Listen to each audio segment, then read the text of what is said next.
Okay, we'll go ahead and get started. Hello, everybody. Welcome to week 13 of our Sheltering in Place poetry series. I'm Steve Carll. Today I dug back 25 years into the past. So I'm going to read stuff that was written in 1995 when I was 28 years old and living in San Francisco, and primarily I'm going to be reading from a work called Brushstrokes, which was just a set of very short poems. Couldn't by any stretch of the imagination be thought of as haiku, but similarly short poems.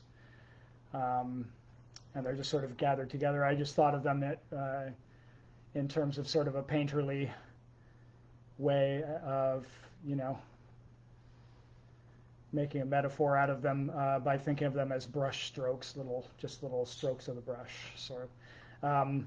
So I wrote these in 1995, and my friend Chris Daniels started a small press called Blackfire Whitefire, and early in 1997 he asked me to submit something, and he was doing these little pamphlets, and so I thought brushstrokes would be perfect, so I gave him brushstrokes, and he published it on two sides of a sheet of paper folded then into quarters. So. And then I'll also read some other work from the same time period that was never published in any collected into any book. A couple of them were published in literary journals of the time. But I'm actually going to start with a sort of manifesto, short manifesto. It's only a paragraph long. And it was written for the Logo Douglas, the anonymous collaboration issue. That I've read some of the poems from already in this, but I found they asked me to write a little statement of my poetics to go along with it, so I'll start with that. So that's called Appropriate. Writing poetry for me is like breathing. Way to avoid those cliches, Steve. Stretching when I wake up, talking to myself, or humming a tune. It's a response to finding myself in the world. It's what I say back to the world when its every event speaks to me. Poetry is a little Baroque game I play with my environment. I echo it back, but I transform what it says to me into something that it knows, even if no one else does, including me, can only have come from my space. And then I wait for its next serve. Sometimes it speaks to me in the form of a poem, a song, or something else made that shows up and blows me away, or doesn't. And why shouldn't I put a little spin on it when I send it back, like you would in a really friendly psychedelic game of ping pong?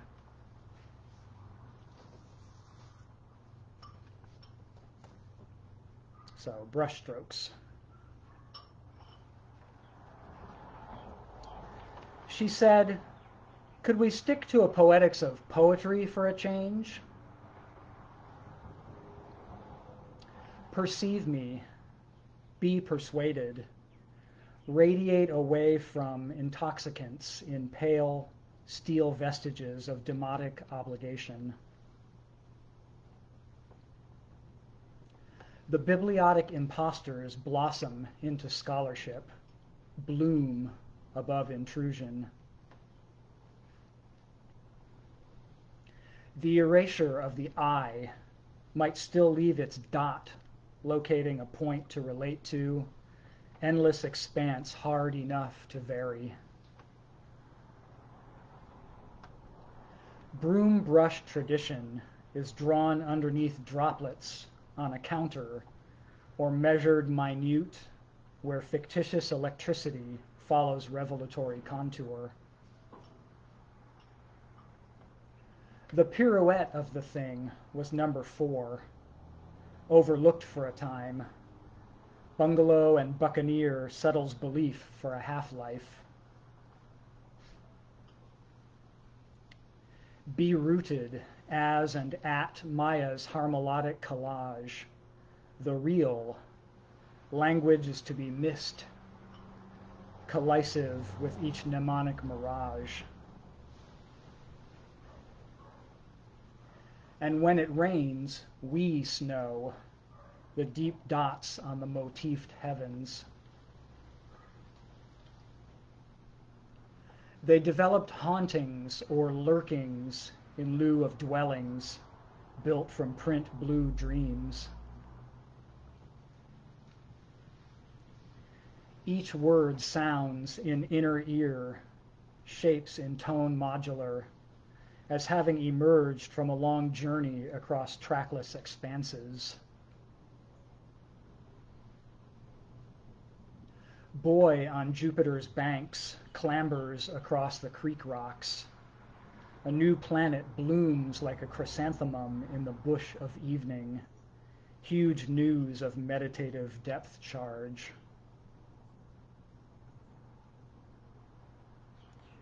He is a bending world, a continuum of silhouettes and rent. He alone may be the last left Jewish on the planet.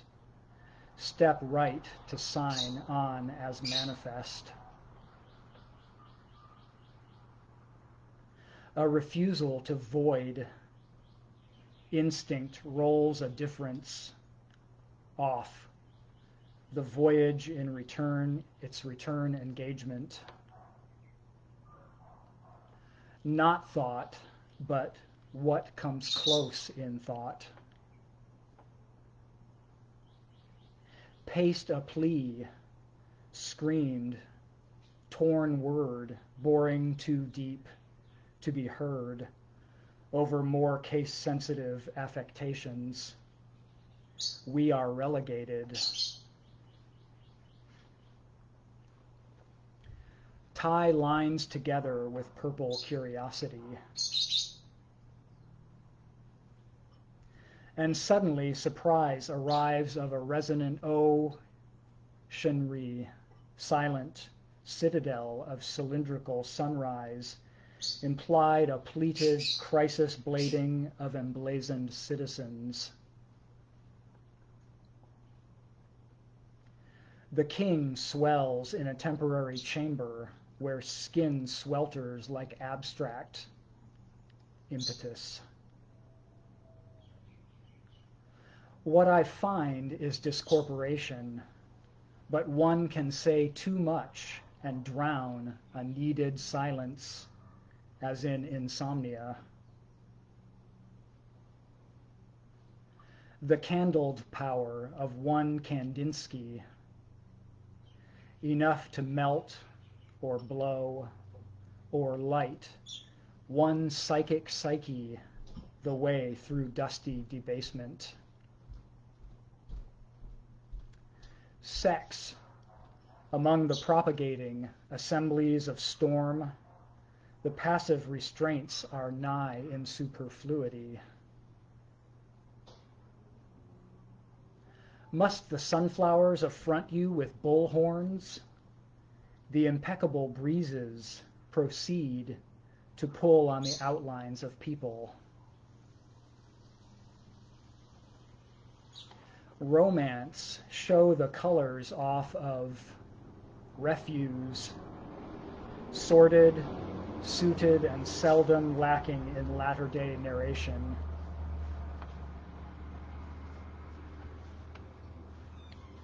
An umbrella may be wiser than defiance if the storm is of rain.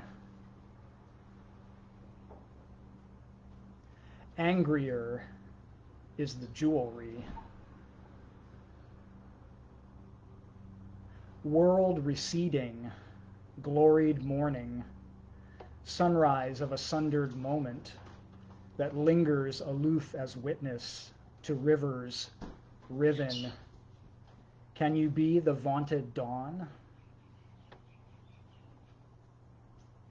A moment supposed of oneric gymnastics, struck, gonging into our continual vibrance for two. Awoke soon, opened soul to nature, but drunk on aloe odor, tripped over saxifrage. Not immune, the densely layered circling of the butterflies within the world mandala maketh the rocks to loosen.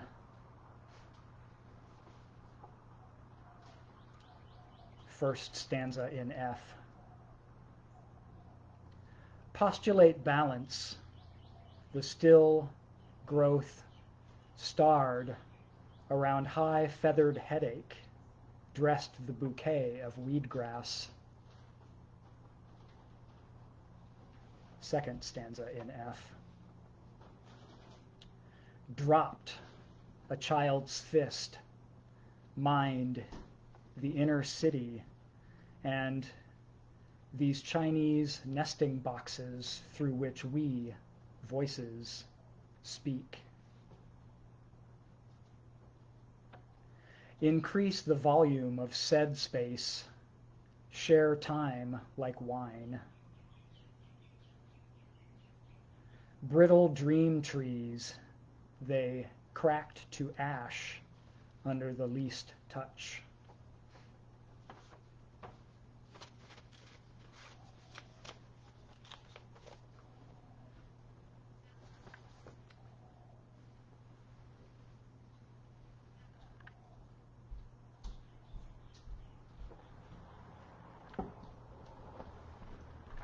So that was Brushstrokes. Nothing parenthetic. Snow overtime divides attention in absentia, a positing of nodding nihil. Her affinity for valley coalesced in koans, who insists on a recipe of alphabetics. Haunt a source atop tent poles, neath blanket, this careful sundering is igloo trope. Every context problematizes. Their dancing personalities are socialization, shifts past instinct into the high silence of one zeitcusp. This free overway becomes difficult. What we mean would end all talk, could we reach it from within our own voices. I mean the sources whose own we are, should they but speak up in claim.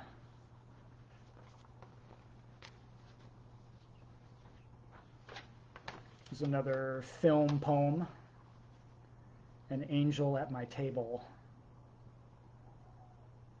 Imagine growing green that surrounds the path, an exterior coming to rest as system. 4 girls turning, then falling out quietly for the line to adulthood we're always last in. The present in both hands of someone else. Photochemical trick returns as prophecy of loss, a home of mausoleum proportions. I think once you're here, you never get out.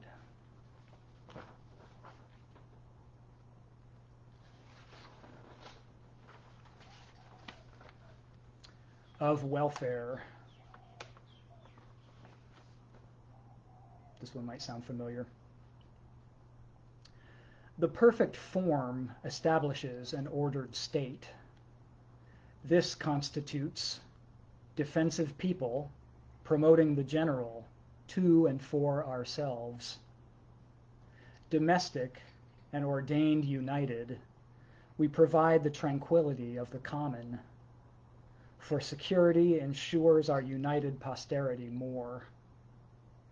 Does America's blessing establish justice and liberty to blank? So that was I took the preamble to the Constitution and turned it into little fridge magnet poetry and used all the words and just flipped them around. So a lot of the words might sound familiar. Husbandry.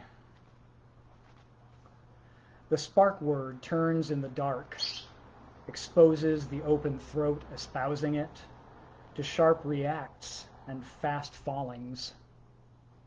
Morning's modals hooked and holding back for a bridge we cross when the notion catches.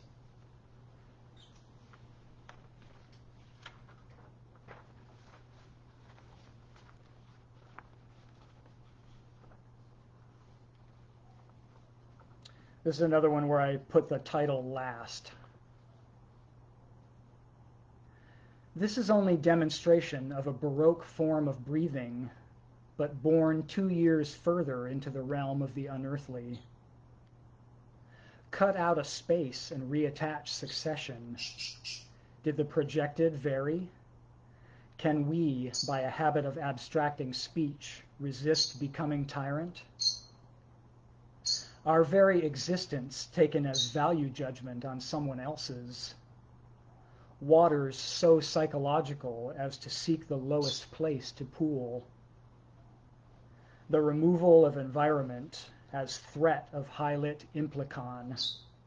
Text at the ready. Read me the riot act. And the title is Rye Attacked. You can see why I left it for last. This one's called Lorenzo Tires His Hand at Poetics. The hot sun has not been dry all day. The consternation that, at 7, I was nothing but the prince of all disruption, a pots and pans menagerie fit to scrap nanny to the labored bone. Bored to limb the gene pool, I swam the stiff lap, intent on the romance of my pillar. Elocution lessons proved to carve a steely postpartum for Saul, but piling is the mark of my appraisal.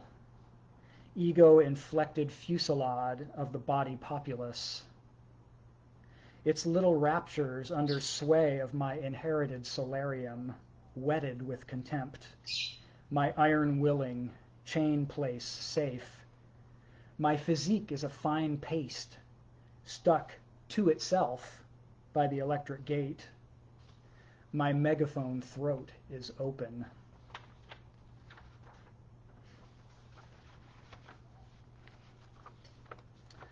This one's called Dole. It was published in a magazine called Situation number 13.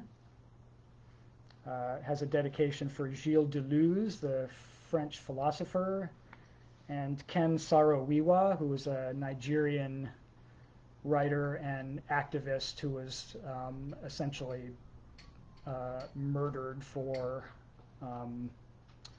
protesting an oil company drilling and leaving its waste products on his tribal land. It's in 3 parts. 1. In his best textual voice, the extra melody fortifies the 8th essential. Sentiment clowns and administers the ink stains that no more smear fingers than there's but a handful left. Oval daydream news. All right, I'm beaten. Lead to my terminal. I'm back. 2. I've no wish to be a serial hypocrite, pronouns adjusted for inflation. Some babies get transitioned with the bathwater. The town the children steal branches across the country's size. No substance elision can guarantee passage. Precision clowning. We could hang too, if the shell called. Distant murder. 3. What do we have that the fever will free? It's not just some planet we live on. It's where they build our job sites. Soul obesity. Our eyes devour spectacles. Conscience exits par fenêtre. A big bald line dements the evening stride. A veined strifes left green on leaves as sample.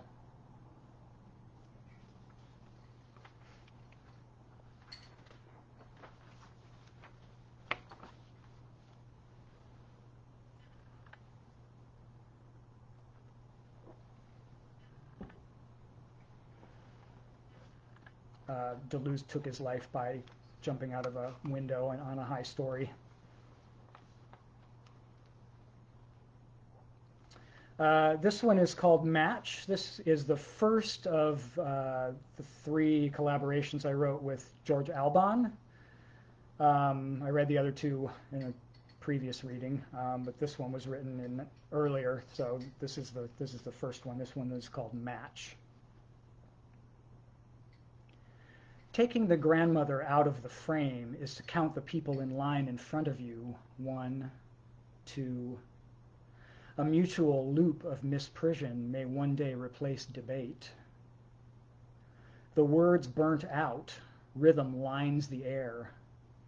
Someone's sun hangs there, a stutter of sky. Their needs were personal, posted on sliced colored sheets. There was the during of their study, one scrutinizing another's plea. Thus the library goes across. The voice which seemed once to speak out the text rolled open, reaching the tangentials and vanishing, unplaced. Reaching for it was act and belief, a special nail with a cork in it. From this we made a floating framework and stretched out, away, on a dark water. Stars were visible, looking like stars, and made blue night black from the intent of the looking. Once, though, you thought cup and changed it. These insistent requests for illumination, when it was, after all that, the occluded contents. Like the questioner making to leave, but concerned not to tip it over. Up top, the open sea closes over the structure. Beneath, the grip of fists close on a line of power.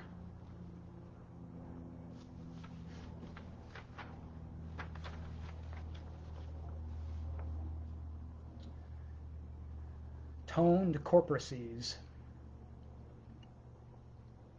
This was published in the New College literary journal Prosodia, the 6th issue of that in spring of 1996. Like the steps a ghosted grandfather's occupied, kept wet by the solvent sea of rivers, immune to the attacks of marine borers. With this artificial rock I thee wed. Let no host bar again, asunder brought forth to meet in body's column. Collected dews resume a lush decay. In 28 more days the prodigal abstract sets. From all vibration it would rival granite. In 6 parts stone, proper hardening, and final drying, I awake to the watertight proportions of immanence. Walk me down the aisle like climbing vines in sand. The crushed stone stands within a standard, conclusions lock to keys at corners of their time. Above the sky is another sky, and between them the pillar's invisibility twirls to cement clouds once properly placed in milieu's roof. This is the age of concrete. Our gist is withstanding the stress rifts like we're steeped in nobody's business.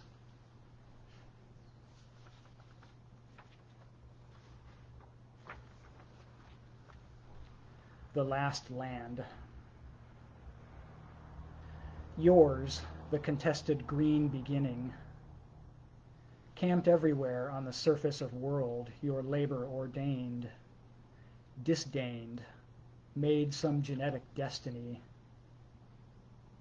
Why then this necessary bending, linked unwittingly to all denatured counterpower in eruption, you soon siphon into complicity all those rooted or drifting forces who see, who hear, who touch out by myriad ways.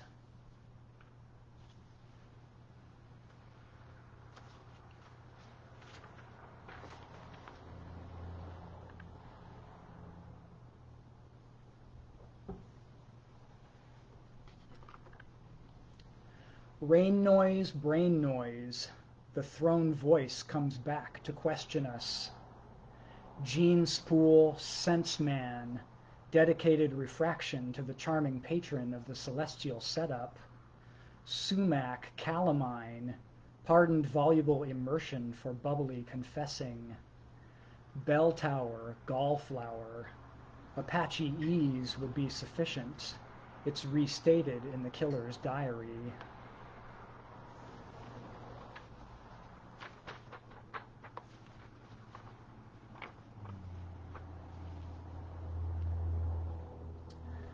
This one's called The 5 Mile. The ego arisen must come pour from Humpty Dump heights, our lustrous community dotted by the light of its long-dead dust of stars. A shift in the silent village we skirted while nights endured, given ground as a mood I am shunted to. Too well. For who could inhabit such a region but onaires, dream beings, or the past wrecks of child play? Church steeple alone the eyes mark, a mental metonymy now, for quiet as snow and safe as the crib, as if to strip back to concern, so basic but evicted to an outskirts we return to, cruising for such possession, lost in the breath's adolescence.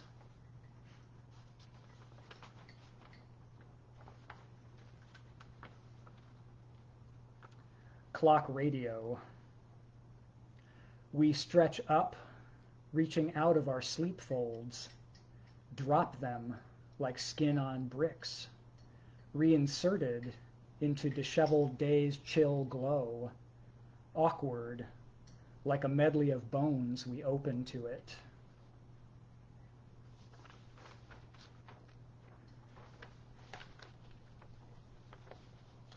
Terminal.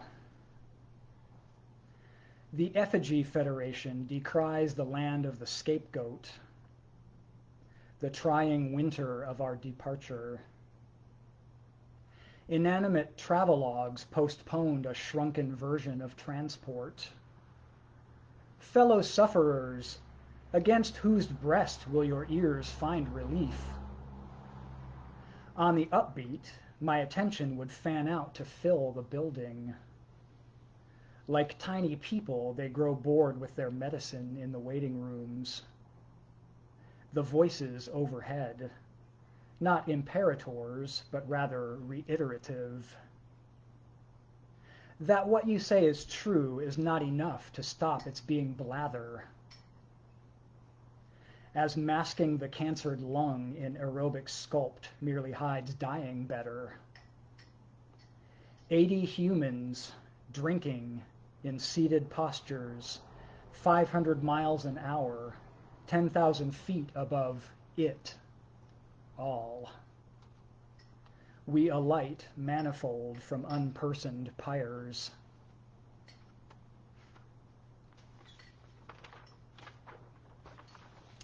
Aren't airports fun?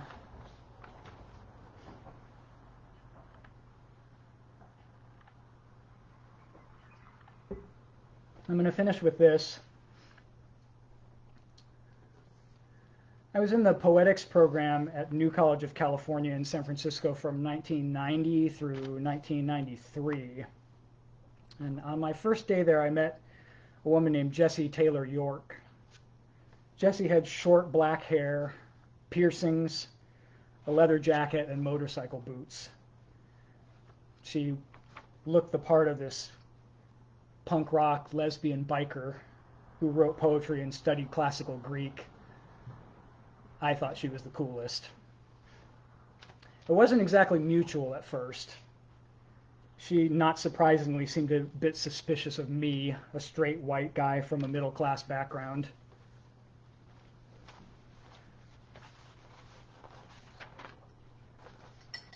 But after a few months, I guess she decided I was okay. One day, our group of classmates met up across the street from campus at this cafe that we used to go get drinks and muffins from and bagels at the before we went to class. And I can't remember whether I was standing in the group and Jessie came up, or whether Jessie was standing in the group when I came up. But either way, Jessie came over and greeted me with a little kiss, just a little peck on the lips, just same way she did with the rest of her friends. And I thought, oh, I've been accepted. So after that, I was allowed to see more of the very sweet person that was behind the tough exterior that protected that person and enabled her to survive. Jessie was a great writer, and she was getting better by leaps and bounds. But she also struggled for several years with pain stemming from a motorcycle accident that she had been in. And like a lot of people who struggle with chronic pain, she also then had to struggle with addiction to pain-killing medication. And so finally, in 1995, a couple of years after I graduated, her body just wore out from the stress of all that.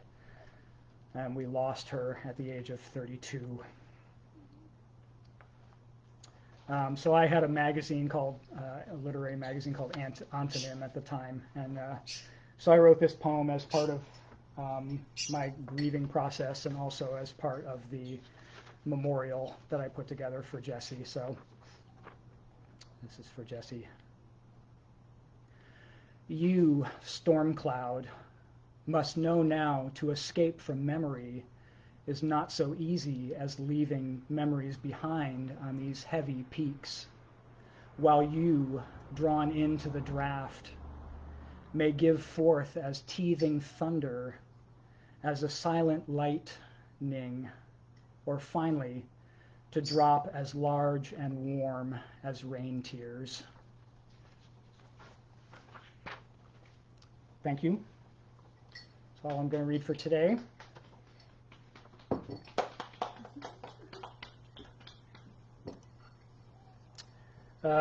So happy Father's Day, everybody. Happy Father's Day to all the dads. Happy solstice for everyone, including the dads. And so we'll be back next Sunday. And everybody have a good rest of your day. Have a good week. Take care of yourselves. Take care of each other. And we will see you. Bye. Bye for now. No questions?